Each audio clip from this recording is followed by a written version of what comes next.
Si tu m'entends dans la vie, tu me demandes qu'est-ce que je fais dans la vie, je pense que, premièrement, je rougis. Je deviens un peu mal à l'aise, puis au bout d'un certain temps, tout dépendamment comment j'ai envie de m'exposer, je vais dire soit je travaille à l'Assemblée nationale ou je suis député. Je module en fonction de quel temps j'ai et que je veux passer avec la personne. Parce que le monde qui me demande ça d'entrée de jeu veut dire qu'ils ne me connaissent pas, ils ne me reconnaissent pas. Et donc, ça me laisse un espace d'intimité que des fois je choisis de préserver quand je travaille à l'Assemblée nationale. Puis là, je me dis, ah, tu fais quoi, moi? Ok, là, mais dans l'ensemble, c'est vrai, je rougis, j'ai un certain malaise parfois à dire que je suis. Moi, je me suis toujours défini comme étant quand le monde me dit qu'est-ce que tu fais dans la vie, j'ai toujours défini comme étant une activiste impliquée socialement. Tantôt je répondais ça, tantôt je répondais, moi je défends le droit des minorités, le droit des femmes. J'allais beaucoup par mon engagement à ce monde. C'est questionnaire. Par je sais pas moi. Quand on vous pose la question que faites-vous dans la vie, que répondez-vous? Parce que j'ai jamais juste travaillé. Considérez-vous votre parcours de vie comme typique ou atypique, linéaire ou non linéaire? Vous arrive-t-il de vous sentir à part? Vous souvenez-vous d'un moment ou d'un événement qui a bousculé vos convictions et qui vous a fait dévier d'une trajectoire convenue? Si vous n'aviez pas choisi ce parcours de vie, que feriez-vous aujourd'hui? Êtes-vous bien là où vous êtes rendu? Bonjour. Donc, je vous représente Éric Dorion. Éric a grandi à Montjoly et a quitté sa ville natale à l'âge de 17 ans. Direction Ville de Québec. Je m'appelle Catherine Lalonde-Massécard. J'ai grandi à Saint-Sauveur dans les Laurentides. J'ai également quitté ma ville natale à l'âge de 17 ans. Direction Ville de Montréal. Nous nous sommes rencontrés 20 ans plus tard, 20 ans durant lesquels nous avons opéré dans les mêmes sphères artistiques, dans des cercles connexes, sans jamais nous croiser.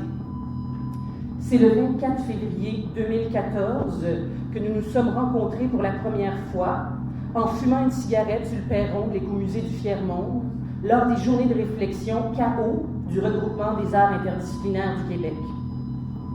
Un an plus tard, on formait le duo Massécard-Dorion. Et si nous n'avions jamais quitté nos villages respectifs, quelles auraient été les histoires alternatives de nos vies? Est-ce qu'Éric serait devenu sergent détective? Est-ce que j'aurais marié le jeune Basinet de Ski Mornance? Est-ce que nous serions devenus mères et mairesses de nos villages respectifs? Mais surtout, qu'est-ce qui nous a menés ou qu'est-ce qui nous a poussés à quitter nos villes natales à l'âge de 17 ans? Ce questionnement introspectif sur nos choix de vie est à l'origine de la thématique qui allait nourrir Déclencheur uchronique, donc l'œuvre dont il est question présentement, aujourd'hui. Cette création a été diffusée à Québec en octobre 2016 et faisait partie de l'exposition collective présentée par l'organisme Foliculture. Le thème proposé était « Normalité ostentatoire ». Donc, en se questionnant sur le concept de normalité, conformité, normativité, régularité, c'est en se questionnant à ce sujet-là que notre thématique est apparue, ou plutôt une double thématique, qui devait s'alimenter par ces contrastes esthétiques, conceptuels ou encore opérationnels. 1. D'une part, nous voulions partir à la recherche de Normaland pour vivre intensivement une fiction dans le réel ou des fragments d'histoires alternatives, de ce que nos vies auraient pu être si on avait décidé autrement. si on n'avait jamais quitté nos villes natales. En parallèle, nous voulions réaliser des entrevues à la fois didactiques et personnelles avec des gens que nous considérons avoir des parcours de vie alternatifs, afin de comprendre s'il y avait des moments spécifiques ou des événements déclencheurs qui les avaient fait dévier d'une trajectoire plus convenue. Éric et moi étions emballés par notre idée, par notre projet, convaincus que notre aventure à Normalan provoquerait de nombreuses expériences nouvelles qui allaient nourrir notre œuvre de toute la richesse de l'imprévisibilité des hasards. J'aimerais beaucoup vous raconter cette histoire aujourd'hui, cette histoire extraordinaire qui n'a jamais eu lieu malheureusement. Car, pour être bien honnête avec vous, l'histoire de Normalan fut une expérience plutôt déplaisante, déprimante, pour ne pas dire désastreuse.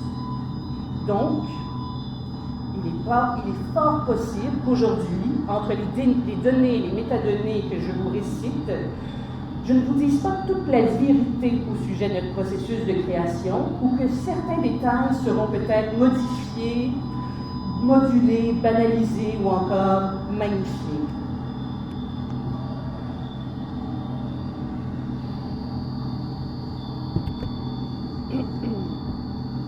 Allons à la case départ, le projet. Le projet déclencheur uchronique se voulait une investigation qui remonte dans le temps afin d'identifier des points tournants dans le passé des gens qui ont opté pour un style de vie marginal ou hors norme. Si vous aviez opté pour une trajectoire dite normale ce jour-là, quelle aurait été l'histoire alternative de votre vie? Que vouliez-vous être plus jeune? Qu'est-ce que vous avez fait? Qu'est-ce qui vous a fait dériver? Comment suis-je devenue politicienne, activiste, artiste, crusty-punk ou encore spécialiste des arts martiaux, alors qu'à l'âge de 11 ans, je souhaitais être camionneuse, orthopédagogue, mathématicienne, architecte ou encore consultante en relations internationales. L'Uchronie. Dans la fiction, l'Uchronie est un genre qui repose sur un principe de la réécriture de l'histoire à partir de la modification de l'événement passé. Selon Wikipédia, on utilise également l'anglicisme histoire alternative, alternate history. Retournons maintenant à la base du mythe fondateur du duo Massacre d'Orion. Donc, 1 an après avoir fumé notre cigarette ensemble sur le perron de l'écomusée du Fiermont, et voyons un petit peu notre processus de création, comment il s'est développé. Le duo Massacre d'Orion se contamine par une approche interdisciplinaire qui marie art audio, pratique en contexte réel et performance-installation. 2. Son désir de faire place à de nouveaux langages qui défient des discours plus populaires. 3. Sa recherche de nouvelles formes de dramaturgie destinées à créer de nouvelles trames qui se superposent au quotidien. Point de ralliement pour alimenter notre processus de création. Nos projets se développent dans des contextes d'exploration approfondie de divers milieux de vie et dans une relation avec l'environnement, la communauté qui font partie de nos matériaux de base, des matériaux qu'on va exploiter pour notre œuvre. Donc, pour le projet déclencheur uchronique, le territoire à explorer était Normalan.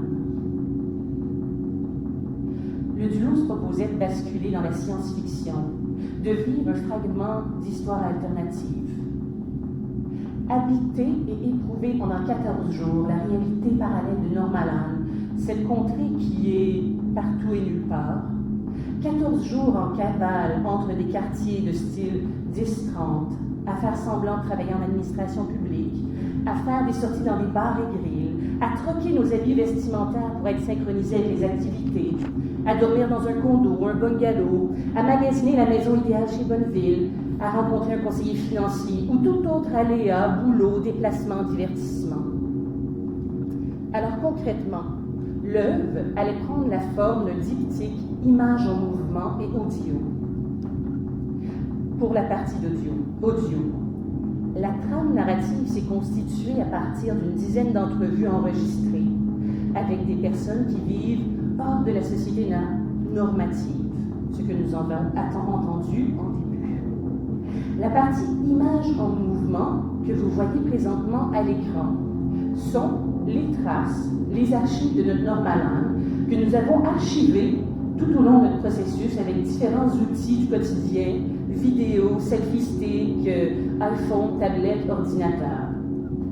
L'œuvre finale, présentée à Foliculture, se voulait une installation dans une vitrine qui rappelle un petit peu celle des grands magasins comme Ameublement Tanguy ou Corbeil, présentant les images de cette vidéo sur un écran plat.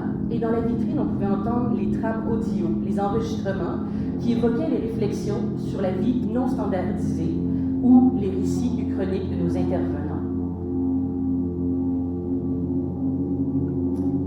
Notre règle de départ, notre règle de création, notre mode de fonctionnement ou notre activant pour déclencher un processus était d'opérer strictement dans des banlieues pendant 14 jours. Nos excursions, nos activités, nos rencontres, nos visites de lieux comprenaient du divertissement aux galeries de la capitale, des massages en douceur pour le cuir chevelu de madame, des soins pour la barbe de monsieur, des visites et l'évaluation de prix de vente chez Bonneville, un arrêt gourmand au quartier d'Istrande, ce Lifestyle Center situé sur d'anciennes terres agricoles à l'intersection des autoroutes 30 et 10, conçu pour être agréable et favoriser l'acte d'achat. Un cours de spinning dans un complexe aquatique. Qu'est-ce que le spinning? Du cyclisme intérieur qui se concentre sur l'endurance, la force, les intervalles, l'intensité, la récupération.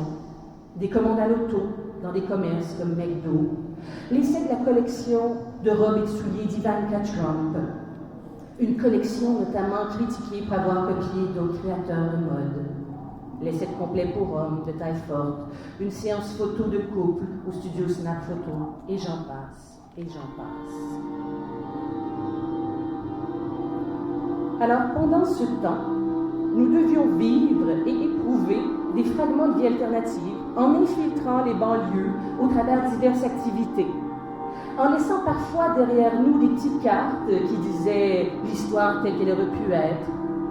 Nous voulions que cette occupation longue durée du territoire et ses dérives en banlieue nous révèlent quelques secrets.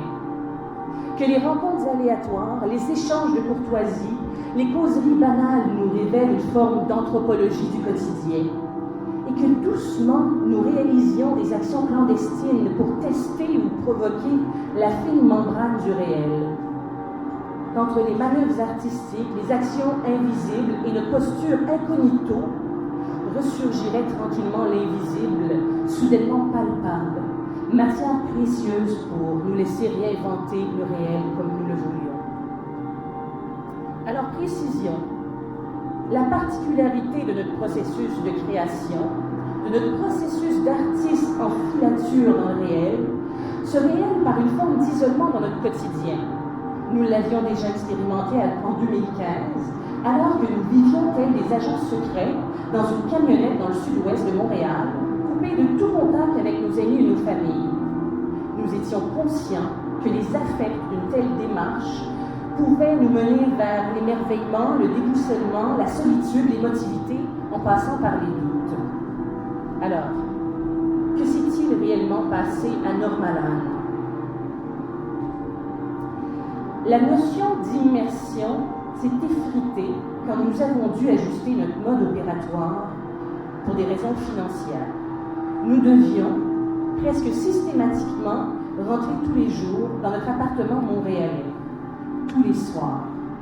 Donc, entre nos sorties en Acura TSX empruntés, en Hyundai et Lantra empruntés à nos parents, entre les embouteillages du système routier québécois sur les autoroutes des Laurentides, des Caries, René Lévesque, Bonaventure, Pont-Jean-Plein, Pont-Jacques-Cartier, Tunnel Hippolyte-Lafontaine, j'ai senti que le processus de création se transformait rapidement en routine, en boulot 9 à 5. Et puis lentement, je perdais le goût de jouer au couple hétéronormatif qui s'impose des normes, des codes, qui se chicanent réellement dans le trafic à l'heure de pointe. Je ne voulais plus m'émerveiller devant autant d'autoroutes, d'échangeurs, de développement de maisons, de linge pour enfants que nous n'avons pas, de planification minutieuse pour obtenir un un portrait de couple mémorable et de conseils amnécissants tels que porter des couleurs sombres, solides, pas de rayures, des bijoux brillants peuvent détourner l'attention des zones physiques problématiques, porter des costumes simples et, mesdames, des talons hauts. Pour Éric, s'installait tranquillement un découragement devant l'absurdité des situations, le non-sens global entre le sentiment d'être imposteur, car il ne vivait pas au quotidien dans la peau d'un habitant de Normaland, et un manque de motivation accompagnait l'anticipation de la journée qui s'annonçait à nouveau. Bien sûr, on a vécu quelques surprises ici et là, des impressions de se trouver proche d'un état inconnu, caché qui se révélait à nous, à Normaland, qui était même prometteur de nous transformer pour la suite de notre processus. De loin, le volet le plus intéressant et le plus fascinant, le plus riche, par la teneur des histoires, mais aussi par des moments de rencontre intimes, fut le volet entrevue. Des moments précieux dans notre salle à manger, suspendus aux lèvres de nos invités. Richard, qui a fait les mille misères. Stéphane, qui, en faisant des choix où tu changes de voie, où ton parcours change, a laissé des gens derrière lui. Manon, qui tout au long de son enfance, jusqu'à jeune adulte, était au regard des autres atypique hors norme, alors que pour elle, elle ne le sentait pas vraiment. Maggie, qui se sent vraiment bien là où elle est rendue, même si elle a encore des démons, même si la norme n'arrête pas de faire pression sur elle. Alexandre, qui dans une autre vie aurait eu un beau bureau, un beau grand bureau, comme les psychologues, qui sont des gens qui ont une certaine classe ou un détachement. Enfin, il aurait eu une belle maison à Outremont, avec beaucoup de boiseries. Et puis, Guy aimerait peut-être bouger d'où il habite. Guy qui réfléchit, qui ne pense pas à l'argent, qui ne veut pas faire de l'argent, mais qui veut faire de l'argent. Et ça continue. Ça continue.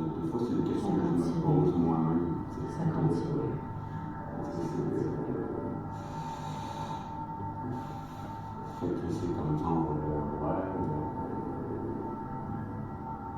de toute façon, des fois que c'est hyper fonctionnel, c'est plate. Moi, je trouve que tout est atypique, de toute façon, ça n'est pas inutile, c'est tracé d'avance. On va dire. Ben, comme typique, on parle un peu de normalité ou atypique du fait que déjà, ça fait 11 ans que je fais un travail alimentaire qui me fait vivre une bonne partie de l'année, et que je choisis ces amis, je travaille là parce que ça me permet de faire des pratiques qui me fait, je ne peux pas vivre que de ça. Puis, juste de fonctionner de même.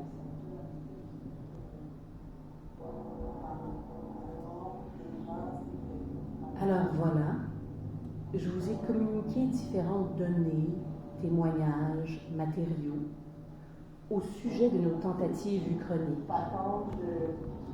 du mythe fondateur du duo Massé-Cordorion, de nos règles et mécanismes de création, de nos efforts pour faire apparaître la contrée fictive de Normaland. Mais l'histoire de Normaland s'est avérée particulièrement solitaire, démotivante, soutenue par un sentiment d'échec, utopique et créatif, marquée par un repliement tranquille sur nous-mêmes, qui nous éloignait d'un processus réellement authentique, qui nous plongeait plutôt dans un mimétisme forcé pour reproduire ce que nous pensions que nous devions faire, ce que nous pensions que l'expérience de Normaland devait être. Mais on ne peut pas imiter les effets d'une transformation, d'avoir vécu dans un lieu, une transformation intérieure. Donc aujourd'hui, pour appuyer notre récit, nous avons présenté donc des images de Normaland, nous avons retransmis quelques extraits d'entrevues, Éric a ajouté une couche sonore pour sous-tendre le récit. Alors que le récit, que les données que je vous ai données soient complètement vraies ou fausses, ce qui nous intéresse réellement, c'est comment nous pouvons jouer et superposer toutes ces strates d'expérience, de vie ou d'expérience artistique et son potentiel dramaturgique. En mars dernier, dans une tentative de réactivation de ces mêmes archives dans un laboratoire radiophonique, l'expérimentation nous a menés vers un Normaland à la fois infernal, jouissif, spirituel et insaisissable. Alors qu'on vient de vous proposer une version d'échec utopique à Normaland. Donc je pensais que cette version aujourd'hui serait possiblement propice pour amorcer une discussion avec vous cet après-midi.